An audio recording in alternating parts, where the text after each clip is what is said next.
Question mark? Question mark? Yeah. All right. Well, no Halloween graphics for you kids because it's crashing my system. Well, as you said, we're giving people an actual taste of Halloween in Japan. Yeah, this is exactly how Halloween goes here. Because we're not in Tokyo, so there's no giant Shibuya crossing. Right. They're not supposed to be doing this year anyway. Yeah. So yeah. Did you see the signs? Overhead photo? Yeah, the signs were crazy, the giant billboards, but the overhead photo of like 2018 or whatever, it's insane. The amount of people that were gathering. I haven't seen it recently, but I've seen the one. So once they COVID and stuff, and they started to block it, it got. I've seen kind of like before and after shots. Yeah. But that was quite a thing, and so if you don't know what happened, so people were just kind of collecting, and everyone's dressing as zombies, and you can drink in public, so people are drinking in public. But in Korea, I don't think it was even Halloween related. There was some sort of like street fair, and there was some K-pop star or somebody, or a famous like a streamer, like an influencer or something, that was said to be in some bar, and a bunch of Korean fans crowded down this alley, and I think I've heard this. Yeah, people were crushed, and dead, right? Yeah. There was death involved in people being crushed. So they were just like, okay, we're not going to do that. People aren't going to get crushed because somebody. Interesting showed up to a giant unauthorized street fair. It's pretty sad. Yes, the Pinkertons. People died because someone interesting showed up. Yeah. Well, yeah, that's in quotes. Well, yeah, I thought that was part of my voice. Yeah. Right. You put voice quotes on it.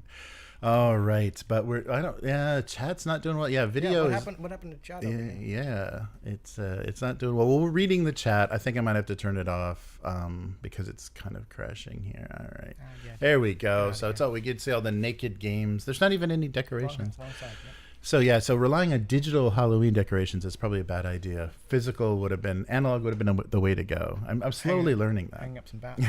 Yes. So and we didn't even plan any kind of spooky game stuff this year. Yeah. It's just another day here, right? Yeah, that's true. They just kind of skipped over it. I'm really surprised. I'm glad. Chatbox is dead. So sorry about that. I'm not sure where the fault lies, but probably the my video card. It looks like it needs help. I updated it, it's and just that us doesn't. This week. It's just us. That's all you get. No bells, whistles, gimmicks. No, that's the spooky part. There's no chat. Yeah, there you go. That makes it kind of spooky. All right. So where is this? Oh, there it is. Okay. So. Oh, I was looking at there. There we go. All right. So sorry. And we may freeze at any moment, so be prepared. This will be jump scare. Anxiety-inducing. Yeah. So not spooky for you, spooky for us. Yes. Right? It's this terrifying video card. Updating the driver. I think we only had to update the driver because of Veilguard, that wonderful new release from. From BioWare. Which apparently isn't that good. All right. But, so what have you been up to on social media? Anything fun? No. I'm trying. Sadly, no.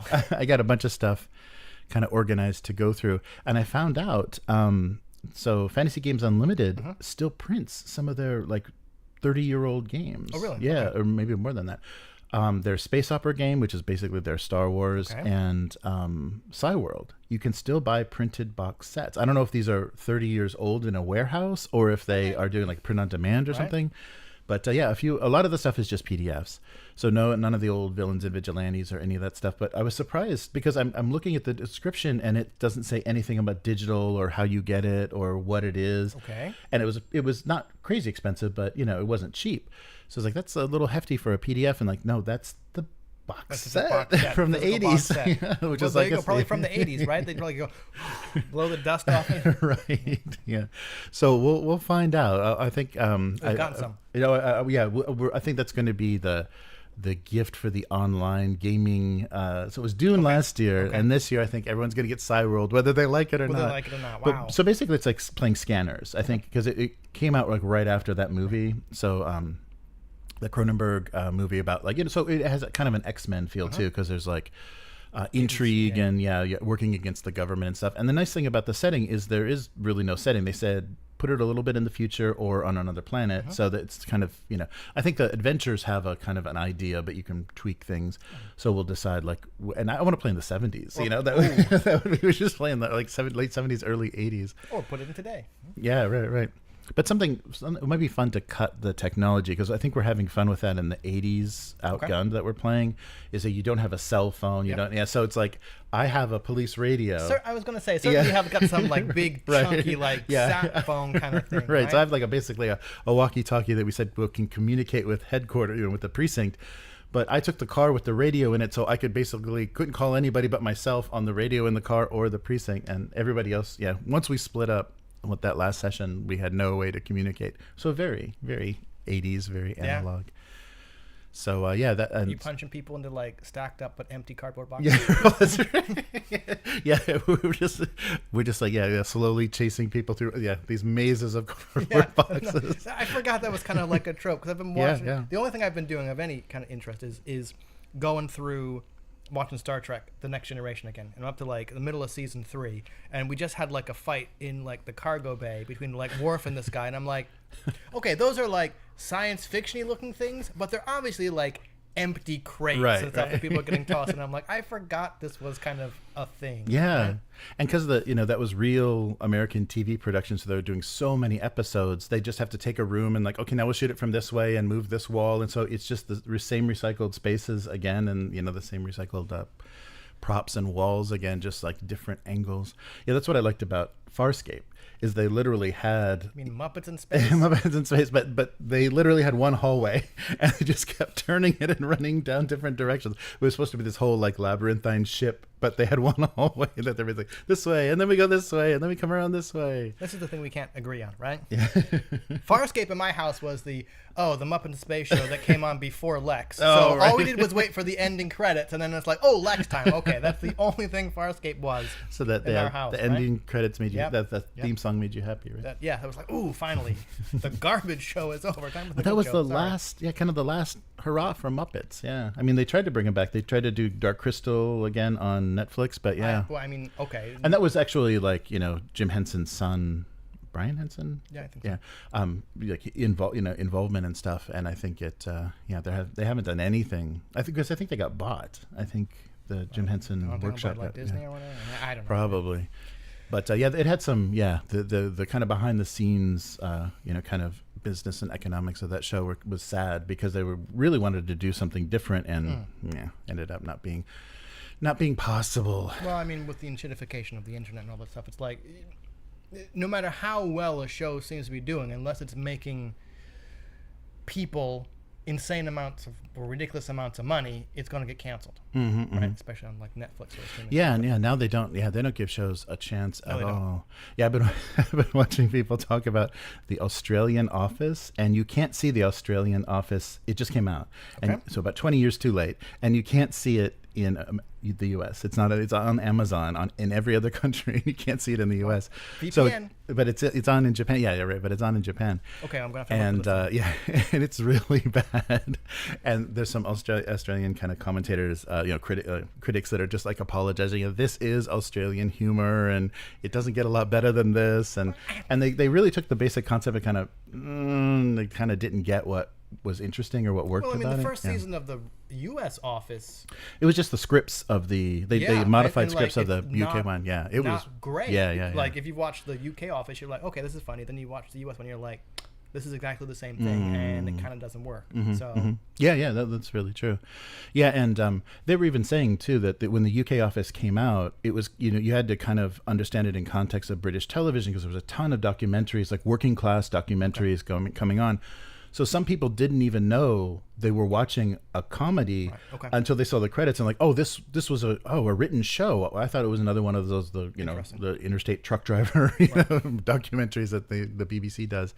So it came out of that, and we didn't really have that. So but it became that they figured out how to do the looks to the camera and stuff for comic timing, and what's his face became kind of doing a gym at the camera, whatever. Yeah. It's weird how I've never watched Community, but it's weird how like the goofball people became like like the hardest like they must be trying to compensate for something, because you look at the roles they do afterwards and you're like, yeah, right.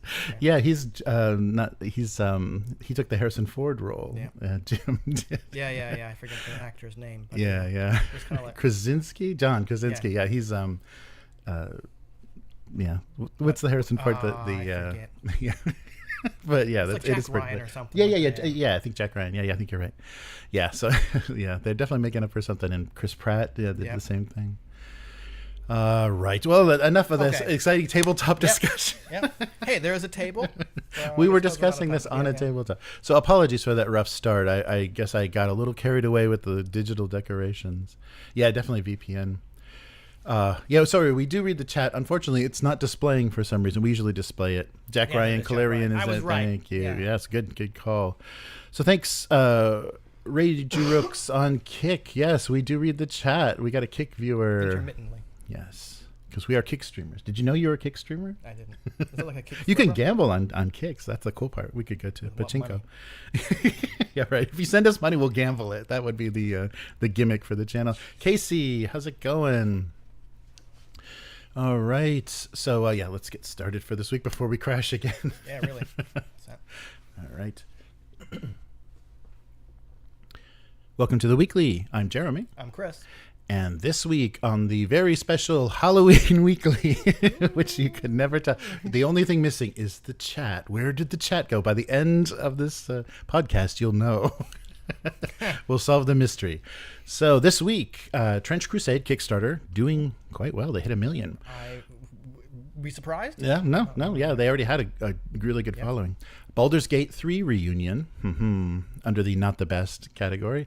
Mythic Carpathia for Vaesen, and Bludgeoon TTRPG system. Hit people with a bat? Yes, that's all it is. It's just blunt weapon combat. All right, let's start with the monster that is Trench Crusade. So the big news that I just saw in an update was they've now got, because they're over $1 million, they've got Andy Chambers and Graham McNeil working with them now. So this has got a lot of former GW. Yeah. So and basically this idea, the game concept, is based on the work of a Diablo concept artist, and then of course the rules are written by one of the co-writers of Mordheim. So a miniature skirmish game, and it's Mike Franchina, who is the concept artist that kind of developed the setting, and then the rules were developed by Tuomas Pirinen, and it is World War I with a wild alternate history, which kind of begins in 1096 and during the First Crusade. Yeah. So First Crusade goes all the way, and so some of that frozen setting reminds me a little bit of like the aesthetic choices for like Mutant Chronicles and stuff, where it looks trenchy and a lot of the any vehicles and stuff are much more primitive and less insane. But they've also got John Blanche working on it. So, and the list of artists that are contributing just sold me on the book. Like, I have to have this book just because of the artists that they have working. So Franchina says, essentially, it is World War I with demons. 800 years ago, during the First Crusade, the Templars entered Jerusalem. In some secret vaults below the city, they uncovered a kind of demonic artifact and they're tempted by this thing. They opened a portal to hell, and, shenanigans. Shenanigans ensue. I mean, isn't that always like... Yes. Just once. I would like some kind of franchise where you open the gate and... everything gets better. Yeah, right. Oh, wow, it's so nice. There's a pleasant smell. Yeah. No, opening the gate is never good, right? No. Yes, that's true. So there's been a quick start version of the rules available for a long time. It's only 2 pages long, but it's given people the ability to play. And there haven't been miniatures. There was an earlier Kickstarter by one of the main sculptors that's working on it, and I got the fulfillment of that. Those are gorgeous minis. They're really nice. I got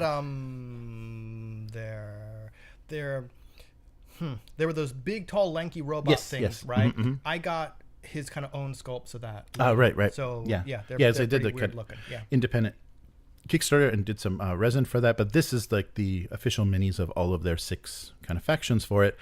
They are going to produce a 220 some page hardback with slick new art and some unique game innovations. And the thing that is the most unique is about this system is the turn order. So they're calling Trench Crusade a kind of a freeform turn order. Okay. And Pirinen said there are obviously some limitations depending on how heavy your weapon is and whatnot, but you can dash, and then shoot, charge, and then you can jump from a high place, shoot, then dash into cover to get out of the way. And depending on what actions you have, there are lots of options. So otherwise you would always take every action, but if you fail a risky action, then that's the end of the activation. So yeah, kind of like failing to activate a unit, like in War Master, like when we were doing that. Yeah, you're kind of like, oh, okay, let me do. Oh, and we're done. Okay, on paper, on paper, I like that. I like that mechanic. It also kind of reminds me of Rogue Stars, which we never got a chance to play. It's like, yes, you can attempt as many actions with this model as you want. There's a progressively increasing penalty, and if you fail, then it probably goes to your opponent, right? So yes, there is a nice kind of strategy or tactical thing about deciding which to do first. Right. And like in War Master, trying to decide, okay, which do I really need to get off in case I fail the roll? Let me tell you, when you fail, roll after roll after roll after roll, and your whole army sits there and does nothing the entire turn, that sucks. Yeah, so hopefully like initial activations are very, very almost guaranteed. Yeah, that it's very random. Very, very rare that that happens. But so you could leave you could fall off of a wall. You could leave your unit out in the open to be shot at, depending on how far you're going to push your luck. So, yeah, and so the Kickstarter is available. We haven't played it yet, but I think I've read a version of the Kickstarter, and it was definitely longer than 2 pages, right? Oh, or I read okay. like something, and I was saying offline, like, okay, the setting is really gross and cool and like interesting. I don't know if I would want to play it. I'm not saying it's bad. I'm just saying it looks heavier than kind of the type of game I want to play right now. See. Yeah. I get that. So they're producing 60 miniatures for this Kickstarter, but the game so far has been relying on a lot of customized miniatures. The thing that they're going to do, this will kind of prove whether this works or not. The thing that they're doing is this is going to be direct to table is what they're calling it. So you can receive printed resin of all of the models or all the miniatures that they're producing, or you can just get the STL files and print them yourself. And that means that they're not doing molds. There's no tooling. The manufacturing is going to be 3D printing coming from games only. Yeah, and I think they're in the UK based. I think they might have other places. Oh, right, yeah, that would make sense. Yeah, it's digital. But so there's 6 factions, and we've seen. So there's renders of everything on the pages, and we've seen some of the early sculptors. The sculptor that's working on this has done his own early versions of some of the units, and it's a pretty interesting range. They've added things like the Iron Sultanate to give you a little like more Islamic medieval look.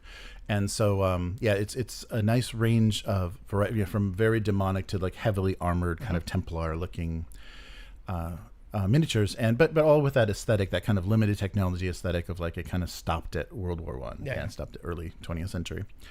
So doesn't that mean that one person has to buy the game and then they can just send all the put the miniatures on a site for everybody to download? Well, they're expecting people won't do that because there's been so much support of the game already. So Pirinen said fans will be cool about not committing widespread acts of piracy.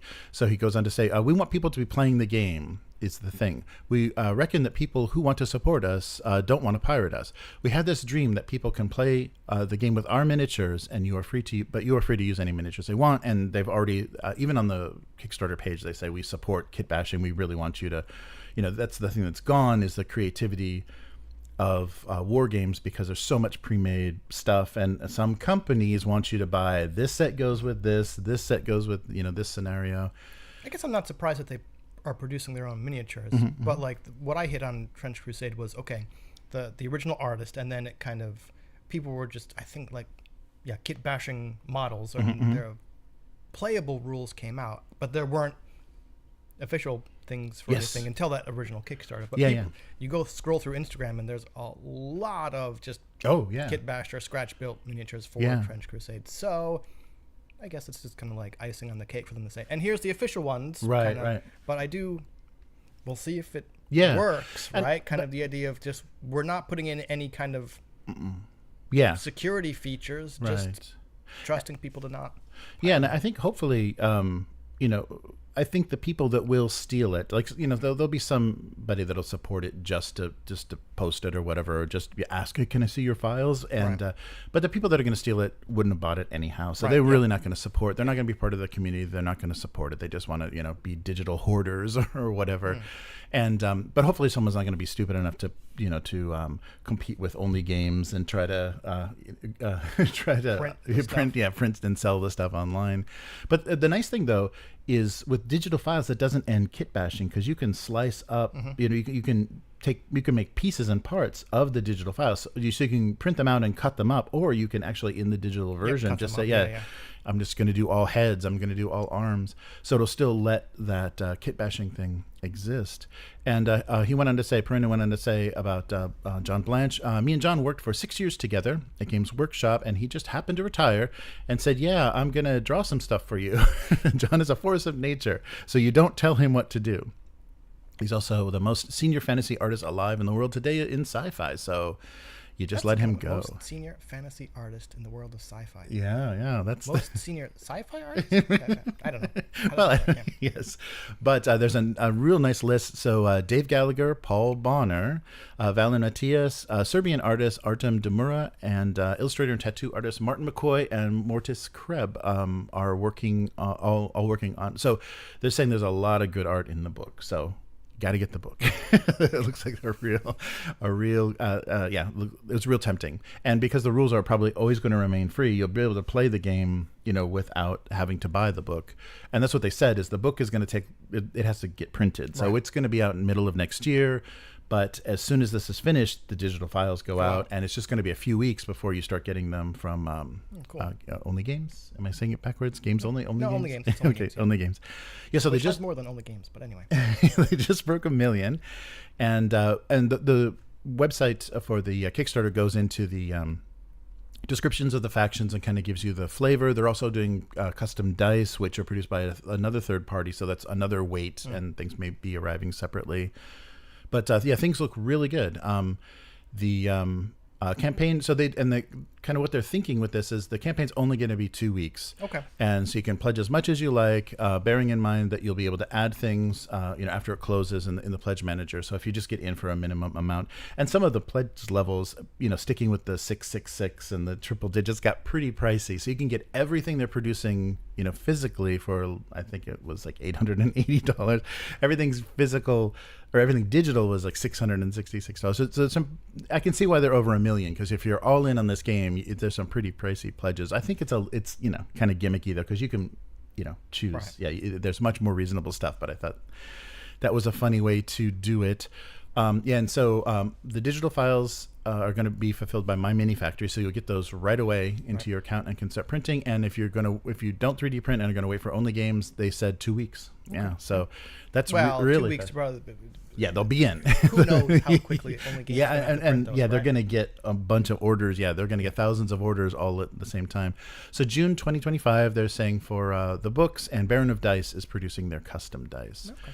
So they've got a great list of everybody involved and their backgrounds on the page. Yeah, it's quite impressive, and it's got a good community. They said before the Kickstarter launched, they had about 14,000 people following it. So they've got a good fan base already.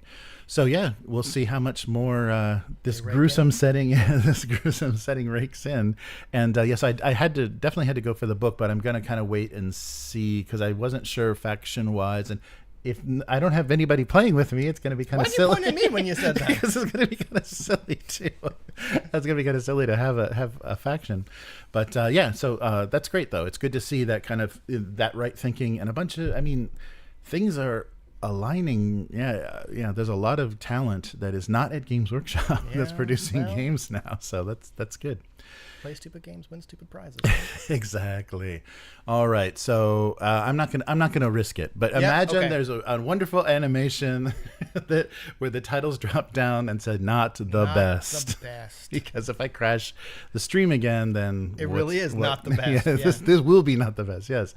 So if you had a very successful game license with a studio that no longer wanted to work with you. How could you still capitalize on that success? So Larian Studios is saying, yeah, we're not doing any more D&D. We're doing our own thing. Okay. But there was a reunion of Baldur's Gate voice actors. Okay. So Baldur's Gate 3 voice actors for a live stream that they did at the Comic-Con in London on, I think, the 27th. So just a few days ago, called What We Do in the Shadow Cursed Lands. Yeah.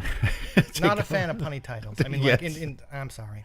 So the voices of Asterion, Will, Lazelle, and Kalash. Sorry. Ask us if we play video games. Yes. All appeared, and Jeremy Crawford was the DM. So this was all organized. This idea and the kind of initiative to do this was Greg Tito, who is no longer Wizards of the Coast, and so live streaming these actual plays at conventions. And the funny thing that they said is, ooh, this actual play used the 5.5 or the revised rules because Jeremy Crawford had special access to the Dungeon Master's Guide. Okay, whatever. I'm sure that came through. Yeah, right. I'm sure. Wow, this feels totally different. So they've done this before in previous years, and last time was a surprisingly horny "Love is a Legendary Action" actual play, which I guess was 5e. I don't know how horny 5e gets, but it was on the 27th. It's available video on demand on the YouTube channel. And it is up on the YouTube channel. Have to go see. Might have to check that out. Because, but yeah. Okay, I don't like D&D. I think my feelings are online. I'm not going to repeat them. Whatever. But your initial question: if you had a very successful video game and the company that made it then no longer wants to work with you, and your game company, this does seem like a logical step, right? Yeah. Okay, cool. We can get the voice actors to play their characters in the system of the game we've played. Right. We're gonna hopefully get audience from people who like playing our tabletop game as well as people who've played the video game are fans of these voice actors. Right, so I can't fault the logic here, right? And it's kind of an end run against building up a Critical Role style group that people start to love. They already love those voices, so build an audience. You're benefiting, and you're not paying anything but the voice actors. You're not paying the studio or anything because they license it from you. So this is an interesting way, and if they keep doing this, let other people do all the hard work and then they just benefit from the success. It'll be interesting. But so I will have to see what the overall reaction was to this, if it worked, because voice actors are not always geeks. They sometimes are just professional actors that need to eat that have to one of the biggest steps of becoming an adult is realizing that actors got to eat and pay bills too, and you're like, why did you do that? And you're like, I needed to pay off a mortgage, right? Yes. So it's like, why did you do this thing? Money, right? Money's good. We all like money, right? So. Yes. But so I thought that was a little funny, interesting strategy, and it makes sense. But now for the lightning round, more not the best news. So here's just a series of headlines. Of course, the stuff that Wizards is screwing with.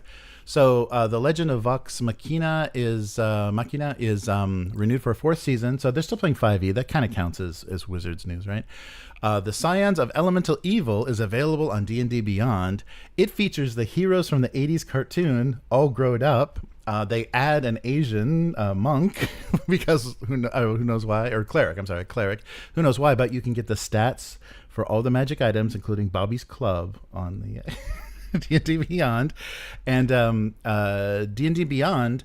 This came from their recent report, earnings report. Their official online platform has 19 million registered users and reported that a massive 60% of all of their revenue direct to consumer is coming from there. So that's why you're not seeing the books anywhere, is because they don't want to sell you the books. They want to sell you the digital access. Dritz's daughter is getting an Audible exclusive. You know why they want to sell you the digital access? Because they can just revoke it. Yeah, you're right. They can change it. Any mistakes, any political mistakes, any weird stuff they make. Not even revoke. I'm just like, sorry, you know what? We've decided we don't want you to have this book anymore. Yep. And now you're playing 6th edition. Wait, what happened? No, but you got to buy it. Right, and you have to buy it again. Yeah, so Dritz's daughter, we get to find out what happened to her. And then Hasbro, of course, has been hit with layoffs, which has impacted Wizards of the Coast. One of the casualties was Dixon Dubois, who announced on Twitter already that he was leaving creator relations manager for D&D. Yeah, the guy who smoothed over absolutely everything because of that yes, OSL, right. OGL So he did all the heavy lifting for the OGL. And they're like, get out of here. That's the thing that made me say, like, okay, come on, people. Like, how many times you got to get stung by the scorpion? Mostly directed at third-party people, right? Yeah. Producers, but it's just like, We don't need him anymore. He ain't gonna work here no more. So that's sad. They have a bunch of like weird, bad news from Games Workshop. So and that much happened. Hasbro. I guess we're it's surprised over. about this. Yeah. Not Games Workshop. Yeah, sorry. I mean, Wizards of the Coast. Weird bad news from Games Workshop too. Yeah, we didn't. We didn't include that this week. Yeah, they didn't have an earnings report, so nothing to poke around in. But yeah, sorry, Wizards of the Coast, and they're not the best. Well, let's move on to better things. Okay. Mythic Carpathia and the City of My Nightmares for Vaesen. So they're your nightmares? my nightmare, yeah, our collective nightmares. Okay. So they're releasing more expansions which is great because they already did Mythic Britain and Ireland and another book, a collected book of mysteries, like in campaign form. So there was an early pledge, a lapel pin for the Secret Society for if you pledged early, but this is just for 2 book expansions and a starter set. So they're trying to find a way, I think, and Free League has kind of been doing that. If it's not something they know has instant popularity, they see how things are going, and it's like, okay, people are having trouble kind of onboarding. Here's the starter set, because the Tales from the Loop starter set came much later. Right. Say to the Alien RPG. Yeah, right. So it's like, if people hear, well, this is good, but how do I start? What do I buy? It's just like, just do the starter set. Yes. So this is continuation of the Mythic North. So the City of My Nightmares is the expansion that still keeps you in Scandinavia. So it's going to be 19th century Stockholm, and you think the Vaesen are allergic to crowds and city lights? Nope, the city is full in the dark alleys and beneath the cobblestone streets. Monsters lurk. So City of My Nightmares is a full-length campaign in 4 parts. Initially, you're called to Stockholm to investigate grisly murders, but it turns into a deeper mystery featuring the origins of the society itself. But they say also, if you're already kind of set, you don't want to play in Sweden, you've already kind of set it either in England or Eastern Europe or somewhere, it's very easy to port the game to any kind of Gothic metropolitan era of that era. And the Carpathia, Mythic Carpathia is set in Prague and will introduce the Pravda Society, which is the equivalent kind of secret society in Eastern Europe. The book will include a gazetteer of the city, complete with adventure locations and secret societies, and a chapter with a dozen local mythic beings, including the Drekavac, the Golem, the Baba Yaga, and of course vampires. Say that 5 times fast. Yes. Yeah. Oh my gosh. And this will also have 3 complete new mysteries that will be set in Prague, Ukraine, and Transylvania. They are also doing a reprint of the core rulebook. So it's an updated version. They're saying it's not a complete. You don't have to buy it if you already have the previous book. You don't have to buy it. They're updating it. A few imbalances and unclarities are fixed. They've added optional simplified rules for combat and damage. But they will give you a PDF of all of those changes for free if you already own the book. So you don't have to buy it unless you're an insane completionist. And they kind of did that with the Forbidden Lands too. They changed like 2 or 3 rules and then printed it again and said, you don't have to buy it. It's like literally 2 pages. If you're a new person. Yes. Yeah. This will fix it. But if you've already invested, don't worry about it. And the completionist. Yes. So the starter set will include a box with abridged rules, character sheets, custom dice, maps, and the introductory mystery, The Haunting of Castle Gillenkreutz. So it'll get you right in, because that's the kind of the base, or the home base of the setting. So it'll get you right into the Haunted Castle mystery right away. So the other thing that they're really going heavily into for this, and I think this works well for Vaesen because it is so atmospheric and eerie. It's supporting the 3 major tabletops. So the VTTs are all going to be available as add-ons, and I think there's even a pledge to get all of them whichever one you play. But this is a serious, through the Kickstarter, it's a serious discount for those because they're pretty expensive on the marketplaces. Well, because it's like you get art assets with it. Yes, right? yeah, you get their art assets, and with the alchemy, you get amazing like animations and like atmospheric music and stuff. So they're available. So that would be Roll20, Alchemy, and Foundry. The what they're supporting, and all of this new content as well as the previous content is all available for those VTTs, and it really makes it nice to play. I don't think I would want to play it, in person on laptops, but for if you're playing remotely, if you do play on a VTT, it's gorgeous. Yeah, it's really nice assets. They do a good job of customizing everything. The only one I don't have experience of is the Roll20 assets, but I played the other two. So the cool thing, Mythic Carpathia was written by a team of Polish and Ukrainian writers. So it's not just, let's take a guess at this. And they partnered with Black Monk Games to do that. And City of My Nightmares was written by Kikupuk Herrenstrom and Thomas Herrenstrom, one of the co-founders of Free League. And and so they have written previous mysteries that have all been very fun and playable. So yeah, it should be that same wonderful level of mystery and intrigue.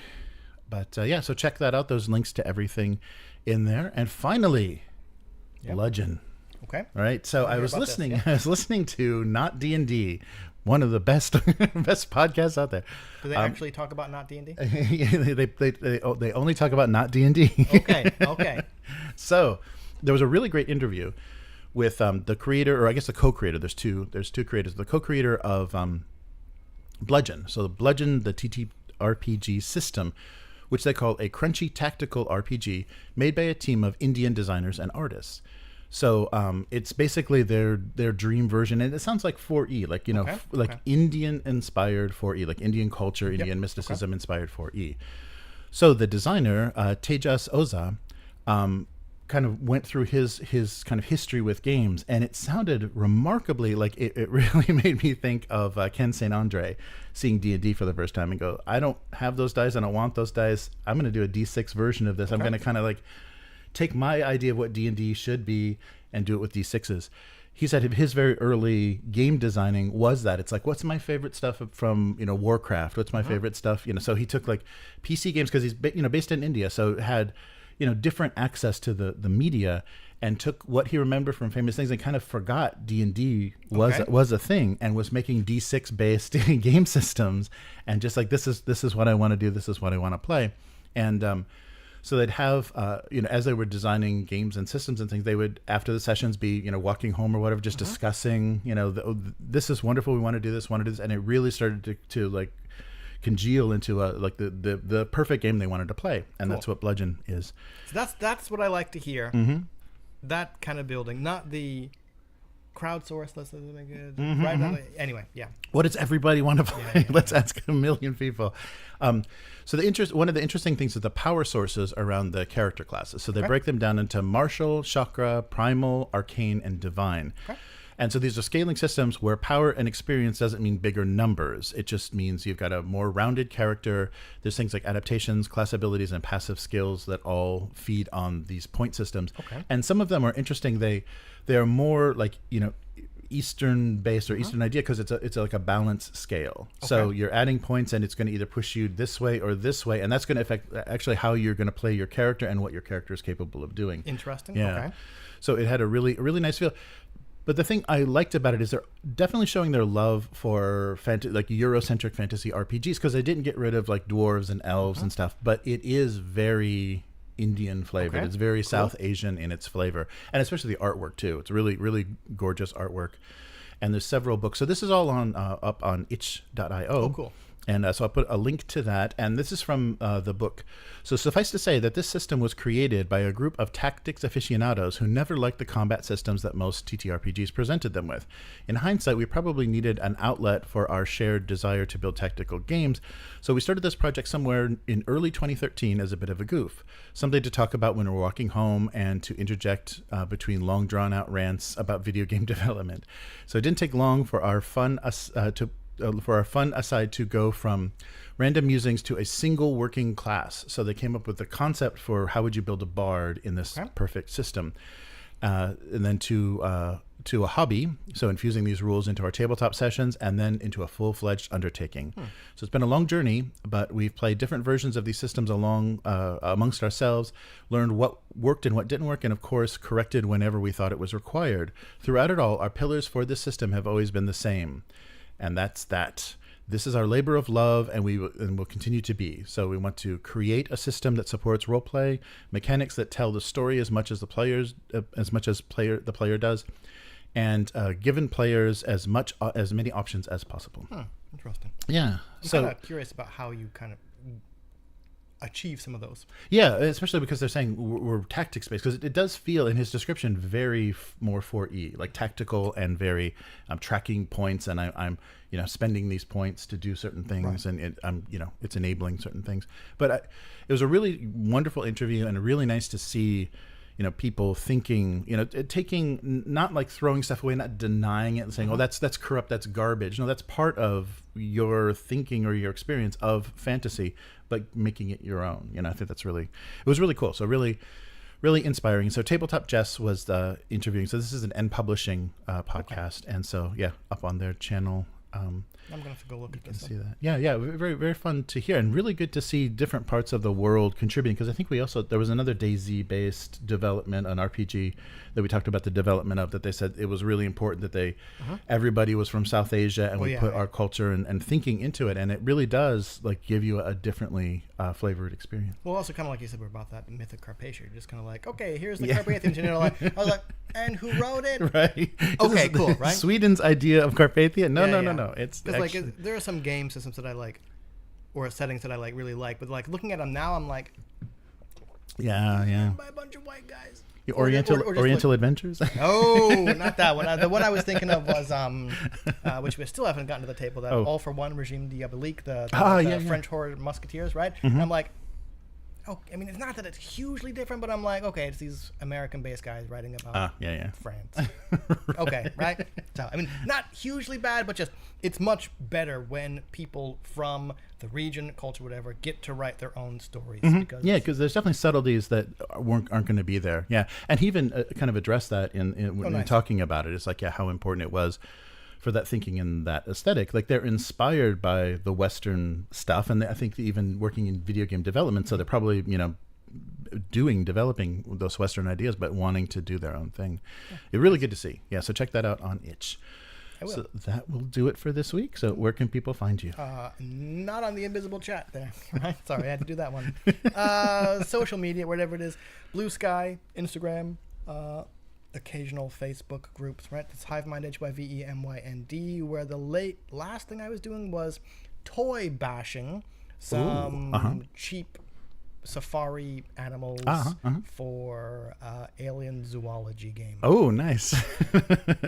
So combat, or what's the there is combat, but alien zoology is this indie kind of skirmish game where you build a team of kind of fantasy Victorian era zoologists, right, who are going to different planets and kind of trying to capture different animals, and you have a zoo and you can actually kind of breed animals and stuff like that. Oh, wow. So I still haven't played it yet. It looks pretty cool, and these little toy animals all over my desk, and I told my kid what I was doing. She's like, okay, well, these two got to go to these two got to go to these two got to go to, right? I'm like, okay, so I guess I'm using these animal pairs that you've put together, right? Nice. It is surprisingly hard to cut apart those weird PVC plastic things, right? You need one of those vibrating knives. I was making absolutely sure to okay, I am definitely cutting away from myself, because the last thing I do is end up with a huge gash and go to the hospital because I was cutting apart a cheap Chinese toy of a hippo. Right? Yeah, right. Anyway, and you probably don't want to heat that stuff either. No, who knows what fumes come off. Who knows what it would kind of put out. Yeah.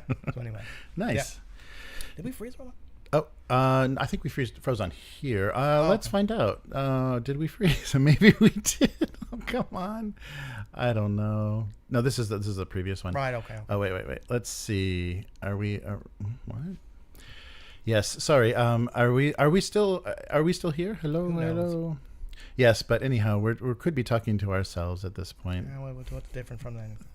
No, I think we're okay. Okay, I think it's cool. just the Restream doesn't update the video. Gotcha. All right. But so I just did. I had most of the month completed, so I just did a few more Halloween cartoons and ate a bunch of weird candy. And they had, of course, in Japan they have for like a little party or whatever, a bag of 12 pieces of candy, and one of them is super spicy. Yeah. And it was. Okay. It was surprisingly. My only experience with one of those things, like the one time we did it, nobody knew who got the spicy one. 'Cause I think it went to a 4, and we're just like.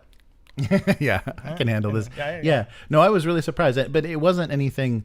It wasn't like a nice spicy flavor. It's like they just put the chemical inside the fruit thing. Because at first I was like, "Oh, this is what is the cinnamon flavor?" No, this is just hot. This is just hot. This is just hot. This is disgusting, right? Yeah, interesting. Yeah. So they got me to eat that one on chat. So don't keep a chat open when you're eating random candies.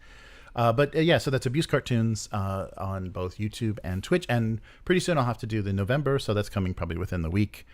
The November so I can start making cartoons for November. And but the whole month of October is available on gocomics.com/domestic abuse. And if you'd like what we're doing here with the weekly, consider becoming a weekling. The strongest of all supporters. And that's at patreon.com/upturntable.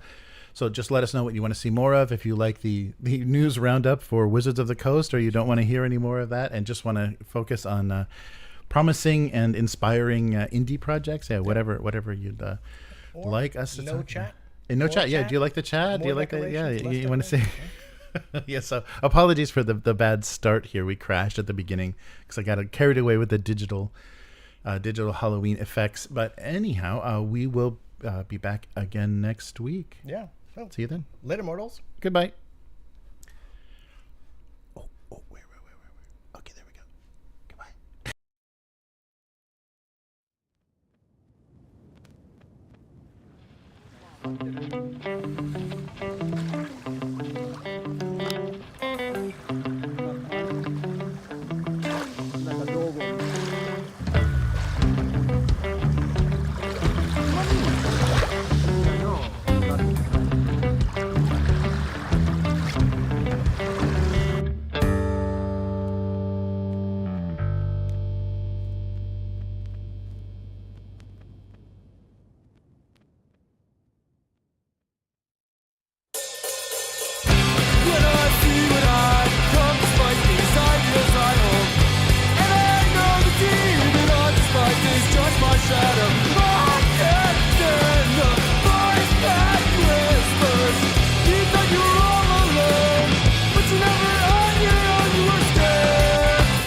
right.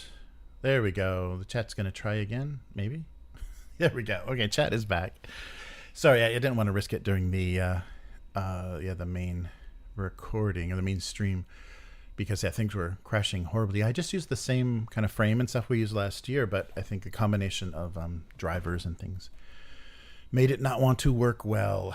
So thank you for coming back after crashing, after the initial crash. But and then also the preview window on Restream is not going so good. All right. But yeah, so no Halloween themed stuff. Hey, is Matt in the chat? I didn't see. Oh, there we go. Yay.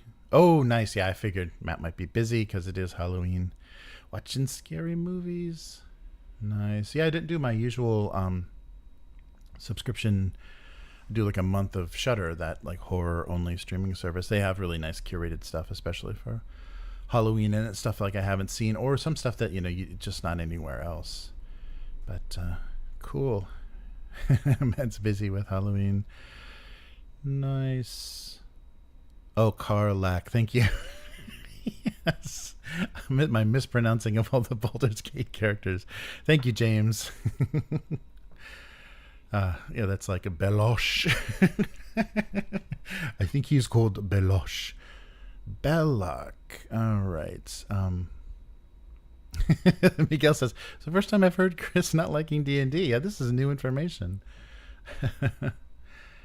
Yes. Yeah. So I'm curious how they're going to do.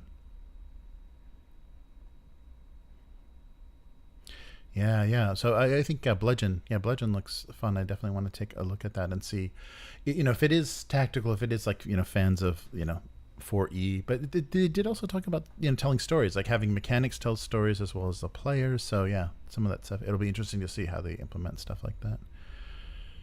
Nice. Hey, Abyss, how's it going? Yeah, so sorry, not a very thematic Halloween episode. I was worried there would be nobody here, especially in North America. Like Matt had to check out fast because the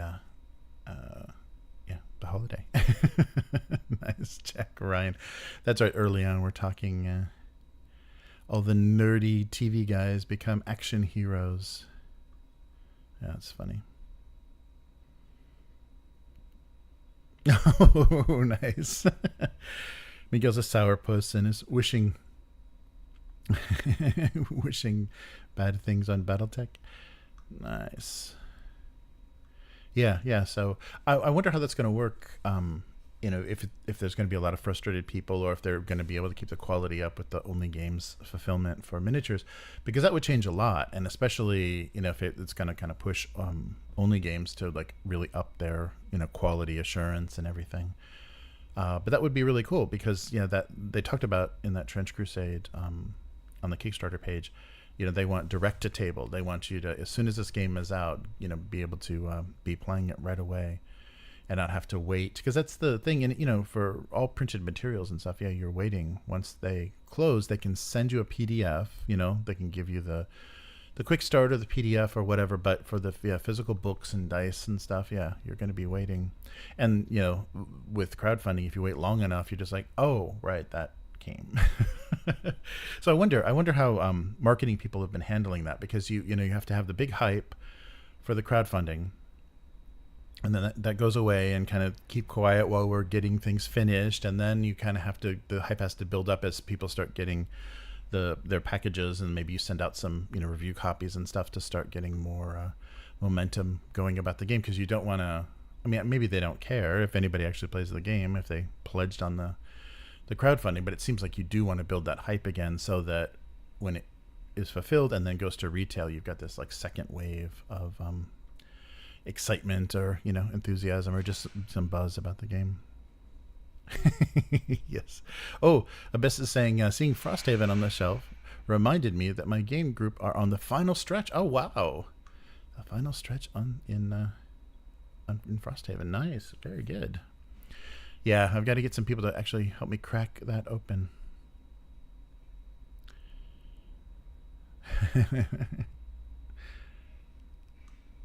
Nice. Yeah, it was weird Yeah, I don't know what. So the streaming software updates itself, but there's no pushed update for the video driver. So I think sometimes they don't agree, and it was not going to let me. It was like 3 crashes in a row as I was trying to get the stream started. And I think, okay, we're good, and then yeah, of course, instantly crashed. Oh, really? Oh, Abyss is saying I judge Frosthaven incompetent and a failure. Interesting. Wow. Yeah, and they're still fulfilling their TTRPG, right? They have a that setting is going to get a game. I haven't heard. They fulfilled their little buttons and the little tiny mini Frostgrave or Gloomhaven. Frosthaven. I was saying Frosthaven, Gloomhaven. They fulfilled that, but I don't think I haven't heard any updates on the RPG. Oh, Abyss said they bloated the ending, and you have to do like 15 extra missions as filler. Yeah, that's a problem when they're trying to. Yeah, I guess, and maybe that's more of a board game thing. What's that called? Legacy board game thing is. They want to fill it out. So sometimes, you get those levels in video games and stuff where you're just like, this is just to make you feel like you got your money's worth running through a sewer or some tunnels. Yeah, that's a shame that they bloated it to just kind of make it seem like, wow, this is so much gameplay. Because when you see, the quality goes away or it feels kind of copy paste or whatever, it's very frustrating. Yeah, that's too bad. But not so with a suppression of the Shibuya, Halloween stuff. I wonder what's going to happen. I guess the other thing that the foreigners do mostly in Osaka is like ride the loop line train in costume. So when I was first here, there was like Jack Sparrow was in every car. Some jerk was dressed as Jack Sparrow. But I haven't seen so much recently. But that was beginning to become quite a gathering. So I met a friend from LA in Tokyo. He was on a business trip, and he went to that. It was like the night before, and he went to that. Got a bunch of good pictures. He's a nice photographer. Got a bunch of interesting photos from it. But I was looking already. It was getting out of control in like 20. I don't know when that was. That like 2016, 2017. Yeah. So the photo that they posted of 2018 was pretty insane. And then they started to shut it down because I think 2019 was when the Korean kind of stampede happened, the Korean crushing. Yes, too bad about Frosthaven. I wonder what they're going to do. I was really frustrated that they did a second edition of Gloomhaven already because it's a lot of, and there wasn't like an upgrade kit or whatever because they changed so much that they're just the components were useless. That was kind of frustrating that they weren't just going to leave it as is. They're kind of try to update it. Why not just do a new haven, Swamp Haven, what? Sand Haven. But I didn't like the fact that they were going back and kind of improving it. It seems like it should have been like, okay, this is a thing, especially because it's a board game. This is just the thing. But I guess there's editions of board games as well. But pretty frustrating. So I'm really excited to see what that book, the Trench Crusade book, is going to look like. That's some of my favorite illustrators are all going to be contributing. So and it's going to be very, it's going to be themed very gothic, very crusade-y, gothic, demonic. So it should be good. I mean, it should work. I think that's what, especially a lot of early Warhammer stuff looked like. But we'll see what happens. Yeah. So and I gotta touch base with Matt. I think one of the online group, I think Will is under the weather, so I'm not sure what we're doing tomorrow, if we're gonna continue the indie heat or what exactly is going on, because we're gonna be a player down, so we might not do anything. So we might it might be another week off. So I'll let you know. I'll post an update on YouTube and stuff to kind of let everybody know what's happening with the channel. But and especially because if Matt has to prep anything, he doesn't have any time with the holiday. So we'll see what happens. But I'd like to get get something else going. And especially, yeah, it's just everyone's schedule for the IRL group is not working well. Everyone's got, like, I guess the kids are getting to that age, and especially in Japan, everyone's got clubs and after school and, cram school and all that. There's so much stuff going on that the parents have to be there for picking up, and, so pick them up from school, get them fed, and then get them off to their next thing. So that kind of ties you up. You don't have, easy time during the week, and then on weekends, it's, everyone's just recovering.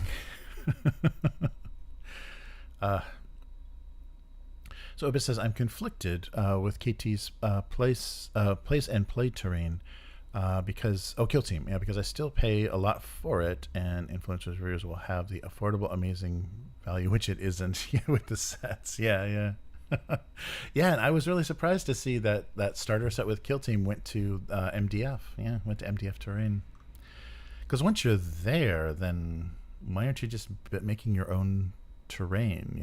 You can find some nice JPEGs and print them on cardstock, and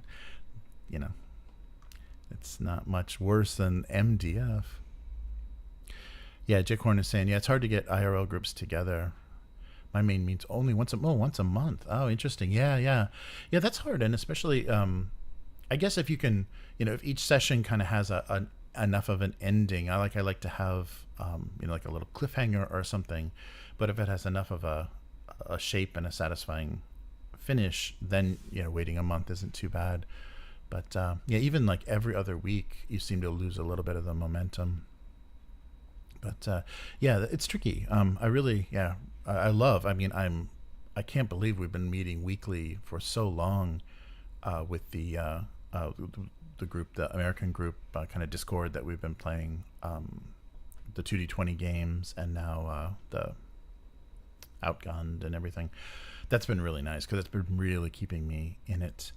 I don't know. It's funny, and it seems like if you find people that are interested and interesting in RPGs, that sometimes they're scattered enough that you're traveling too far. Like the number of foreigners in like certain locations is not enough to like keep a group together, and some people have to travel so far because when we were doing Malifaux, we were doing a lot of Malifaux up here, and we could do, like, we had the big long conference tables, so we could do 4 games at the same time. But some of the people would just complain about how expensive it was. Like, they literally spent like almost the equivalent of like $20 each way to get there. So it's like, do you really want to play? Like, it's really that important? So it's a little tricky. But oh wow, yeah. No, so it's not even MDF terrain. It's a sticker on top of MDF. Of course it is. It's Games Workshop. Of course it is. Yeah, I can't believe they actually like went into that cheap. That's everybody else has to tolerate MDF kits because that's a much cheaper option than and there's like so very complicated laser cut because I've even seen like the quarters for Space Hulk and stuff done really well in MDF, but and once you paint those and weather them and stuff, it's like it's not detailed. It's not as detailed, but you can do a lot of customizing. But I can't believe once they stepped into that, it's like are people. Once you give, but they're going to price that insanely. If you just can get it by itself, they're going to price it insanely. So, but once you step into that, it's like, are people still going to want to pay for all of that terrain? Yeah, not even MDF. Yeah. So Jake Horn says that it definitely feels like GW kits from the early night. Oh yeah, right. That's when we. I think I just brought that up briefly, maybe the week before. But that's right. Yeah, Mordheim and the earlier. Warhammer stuff, you would have the some plastic corners or something to hold cardboard together. Yeah, that stuff is still like floating around on PDFs and stuff. But that's right. But with plastic prices. So Jake Curran says, I often feel the only reason I have regular TTRPG nights is because I run. Oh, well, there you go. Yeah, that helps. You run professionally. Yeah. And I wonder, and probably it started during the pandemic, a lot of the professional GMs had to go to just only, to get enough schedule and to minimize the travel and expense of it, move to VTTs. Yeah, that's interesting. Oh, and that's what they said too.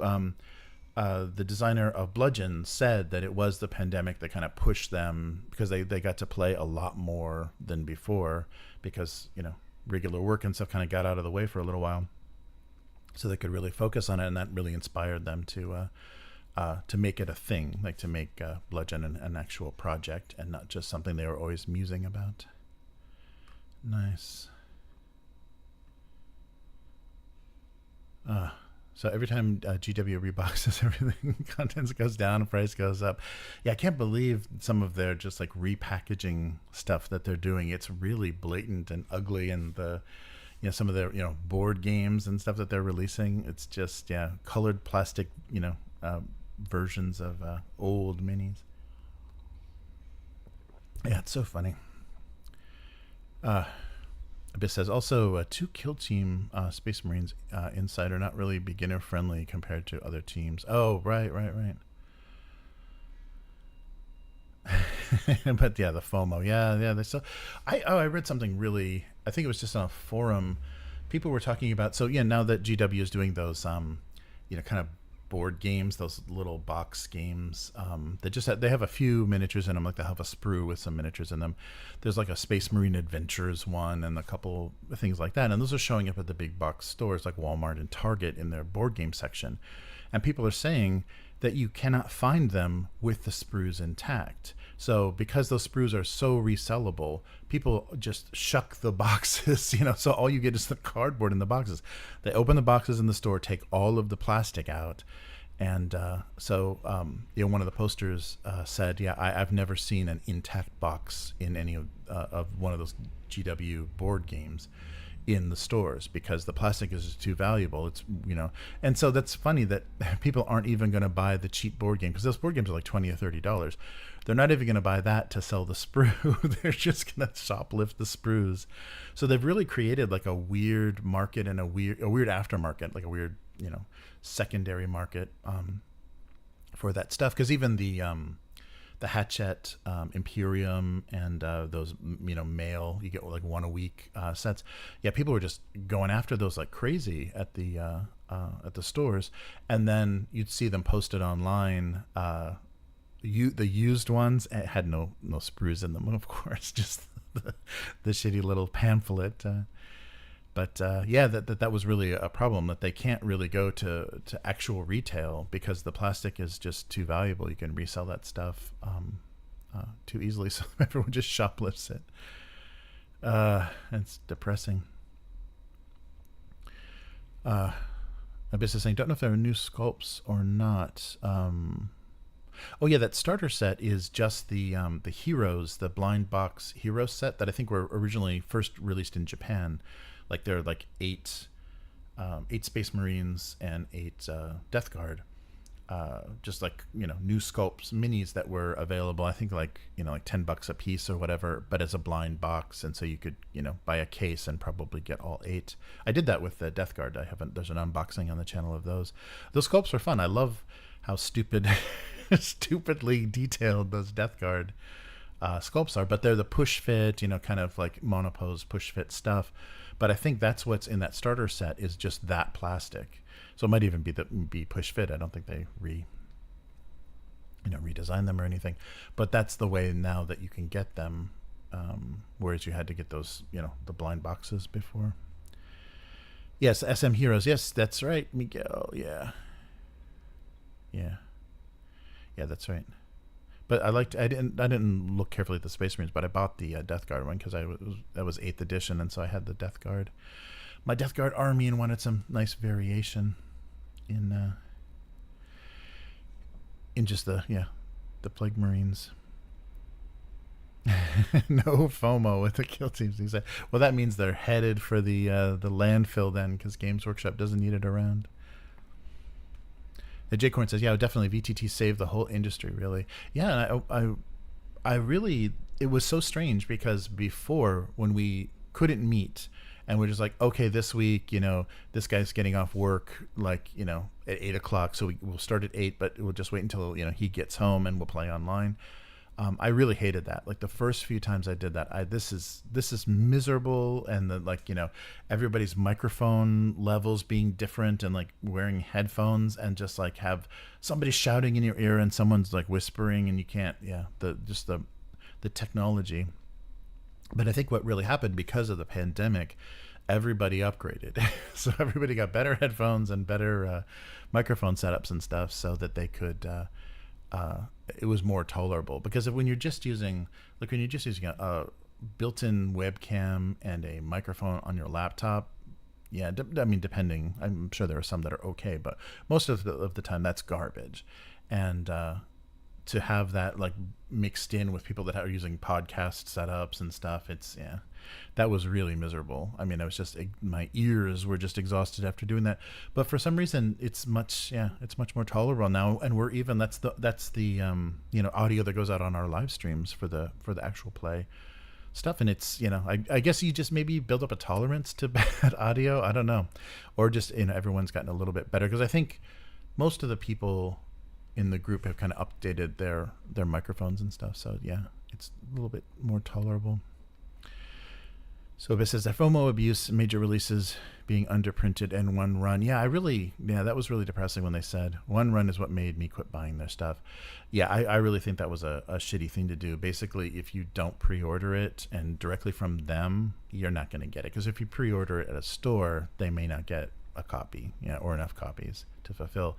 That's really shitty. But they've obviously tightening up their model so that they're not going to have any unsuccessful releases. I think the frustration of some of the Age of Sigmar editions and stuff, and they're going with that new edition gets the special box, or the faction like releases of the codex gets a special army box, and but that's in limited quantities. Like they're not going to get stuck with any of that stuff. So yeah, that really sucks. They're behaving a little too boutique, for such a huge, such a popular setting and game. I have not purchased their stuff in over a year. Nice, Abyss. Yeah, I think I'm pretty close to that too. I was weak, and I did buy the last map for the Siege of Terrace. I have those stupid maps. That was a sunk cost thing for me. I had a few of those. I'm just like, fuck, and I bought the rest of them. But they're nice, like cloth maps of the map illustrations from those books. But that's the last thing I got from Games Workshop so that was not a year ago, but it was a while ago. Yeah, maybe 6 months. Nice. Miguel says Hatchet has been crazy.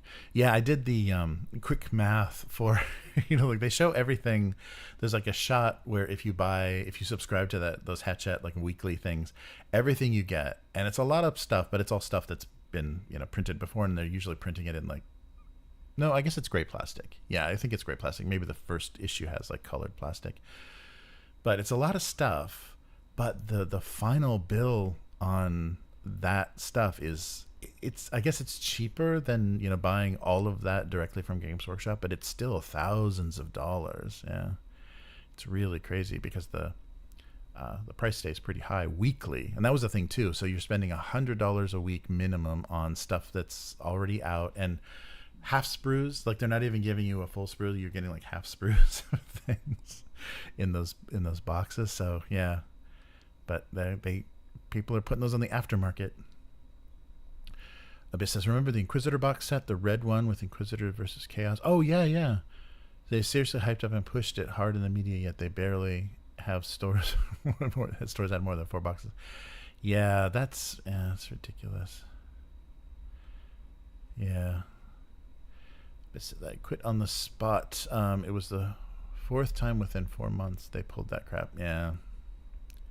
It's really frustrating because especially the not Warhammer stores, it's just all you're doing is disappointing your customers. It's like they give you money for a pre-order, and it's like, we got 3 and we got 5 pre-orders. Okay, who are we gonna lose as a customer? Yeah.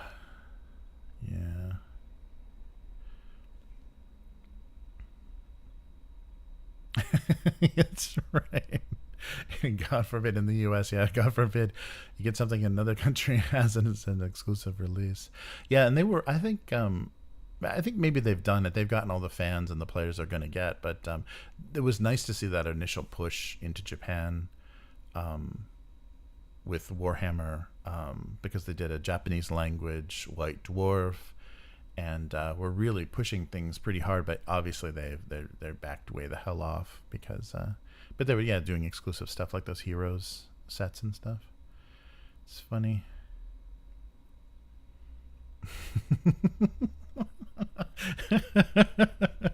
I'm not going to read that out loud. I don't want that to go into the transcript, but I like your comment, Abyss. Yeah, it's really, but that was terrifying on the website. I don't know what event it was. I'm not sure which wargaming event it was, but they had the aerial view over some like Warhammer tournament of just like table after table after table. I don't know, maybe it was a Warhammer World or something, but they had a camera pretty high up, and just like it was endless games of Warhammer. Like, oh Jesus. That'd be like seeing endless games of 5e. Yikes. Jake Run says, I was super lucky to be familiar with all the tech. Oh, that's perfect timing too. All I had, but I do have players that only have a phone, so we make it work. I'm glad to, glad to live at a time like this. That is really true. I mean, that's something maybe when I'm going to kind of unearth, like open up all my old tabletop stuff on my old D&D and all the old RPG stuff. And that'll be something really interesting to talk about. I think the two things that really came up for me when I was opening some of that old stuff and looking back at some of those old books is the escapism that they provided and the desperation you were to find anybody that had any interest in that, because you needed a group, and it was really hard to find people, because we were into it in like junior high school, late elementary school, so it was like you weren't driving, so you weren't getting around anywhere, so it had to be local people like at your school in your area to play. But that's a good point, Jake Korn, that it's really like opened up. You can play with, and you can even play, that's almost unimaginable, and I think it's only the online computer games and stuff like MMOs and stuff that have opened up people to that, because MMOs you get stuck with some pretty shitty randos and like raids and stuff, and but you can do that now in a tabletop. You can just have a looking for group and have a session open and like collect people to meet on Discord or Zoom or whatever and play randomly with people you've never seen, you're never gonna see. But that aesthetic, it's interesting that the kind of things that go back and forth between, PC fantasy RPGs and then the physical stuff. But it's really, that's very good, especially for a professional GM. That's a really good deal. Yeah, so Jake Horn said, if I had to risk infection all the time, I'd just be at home and miserable. That's right. Yeah, well, that was the thing. Yeah, because we played, after things were kind of lifted, the OSR group met, and we had like some, met in person, and we had some people, disappear, and then we found out, the reason they weren't available is because they had the COVID, and it was really strange because the kind of keeping it secret and being embarrassed by it or not wanting, it's like, if you got sick, you failed somehow in those early days, and people didn't. And that's the worst possible thing, to not let everybody know immediately that if you came into contact with them. So that was weird, but I remember that feeling like, what are we risking by doing this? Because the space that we were in, we had acrylic dividers and stuff. They went crazy for acrylic and plastic sheeting in Japan. You still have that at a lot of the cashiers and stuff. There's still barriers now. Nice. Yeah, very good. What did you bought noises? Miguel. So Jikrin said, I only got suckered into buying some breachers. Nice. Had a 3D printer and have been one-page rules. Nice. Yeah, we've been talking about trying that because we've got probably enough models to give that a shot. I think I've got a few armies that would work on the smaller scale, like 1,000 points or 1,500 points for one-page rules. I really was, curious in trying that. Jake runs said, I think I finally quit after the third or so Alderi range refresh. Yeah, just more bikers. Very sad. Yeah. Abyss says, 3D printing stuff allows more flexibility, and Patreon, there's a lot of creativity. Yeah, that's really true. I mean, people that have like a guaranteed monthly income to just design, and I think it's a lot of like, it's studio structure now. So it's people that are, they've got multiple artists working on things for the monthly releases. And once they know what their budget is, they can add more artists or, ask them to produce more. So it's pretty cool. I mean, I think that's a huge, I don't think we've realized the effect that Patreon has had on that kind of creativity for miniatures, because you can see stuff that blows away that kind of house style of a lot of the GW stuff. And maybe it seems like it might be pushing them a little bit. I think that's why their weird centerpiece stuff, especially for Age of Sigmar, seems to be happening. And maybe that's for painting contests too. But people are making some really amazing digital files for war games. Nice. Yeah, free rules. That's the best. Miniatures agnostic and free rules, but then there's no business there. But yeah, that's been good. Yeah, that's cool. I really want to try one-page rules out, because it seems like they've got everything covered. Like whatever army you've got, it's playable. Nice. Elves always get shafted. All right, here we go. Nice. I wish Matt was. Oh, that's right. We can't control kick. Why do I add kick on here? If it says when did the Drukhari get their last refresh? Yeah. Start of the year, they got one set of new models after more than a decade. Nice. Oh, sorry. I don't think I can shut it off in the midstream, can I? Let's find out if I can. Dun dun dun. I can. Bye kick. I just modded. I was my own mod. There we go. Sorry. So the profanity from kick is over with. I guess if you're not gambling on your stream, nobody's interested. Sorry about the. It's really coming in. Sorry, I missed it. Oh yeah, it's coming up on the screen. Sorry. Well, it's gone now.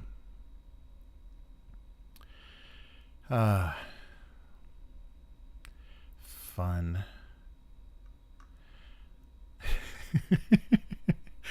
Yeah, stay classy, kick. Yeah, it's really funny. The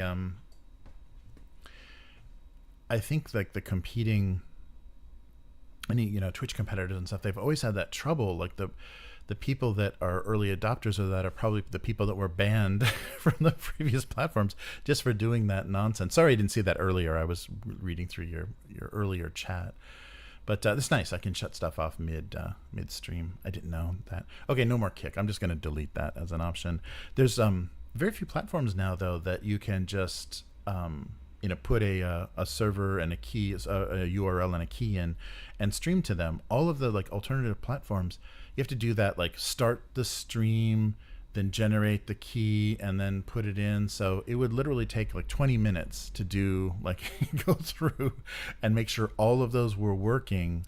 And I think it's because they don't want you multi-streaming. They want you to just stream to only their platform. So it's really unfriendly for multi-streaming. So that means like Rumble and the other kind of alternative stuff. None of that.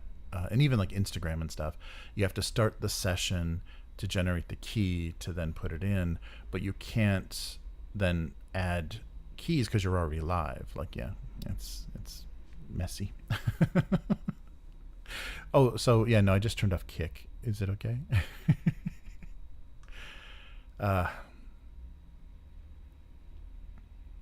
Yes, right. We need a producer. It would be great. But that's the thing, especially like being in Japan, it's just like trying to get a group together in real life. It's like to actually get someone, an off-camera someone to run stuff. That's what I've been relying on. Matt, that's been nice. Matt has been mod in a lot of the chats and stuff because he's always there. So it's good.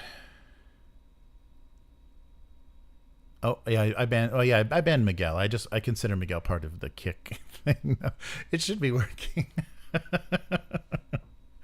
I know Miguel's like watching this stream from a pachinko slot parlor right now. Anyhow.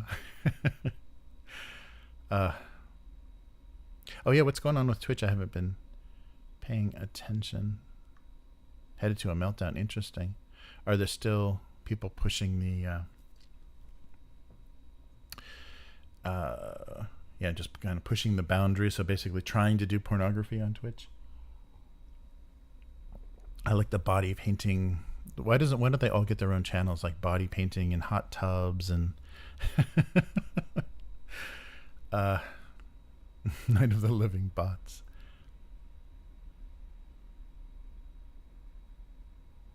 Oh, nice.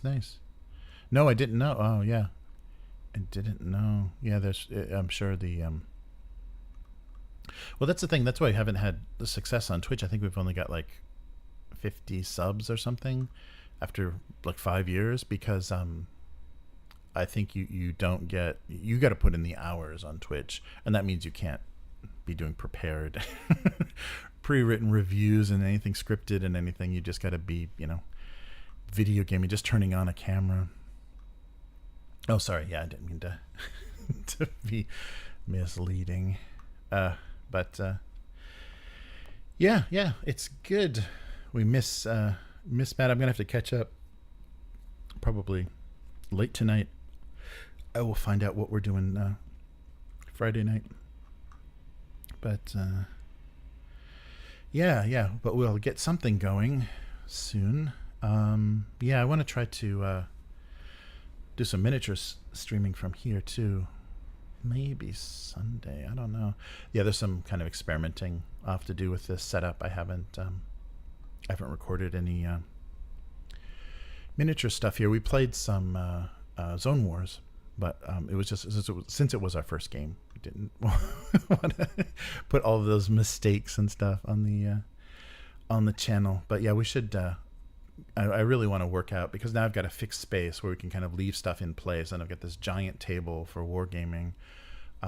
So I really want to figure out a good way to get that mic'd and lit and get some either cameras in our hands and fixed cameras on the board to really get a nice variety of stuff. But that's then another thing that would be great to have a third person to do, to either for the live stream to either do switch cameras or mod the chat and stuff. Nice.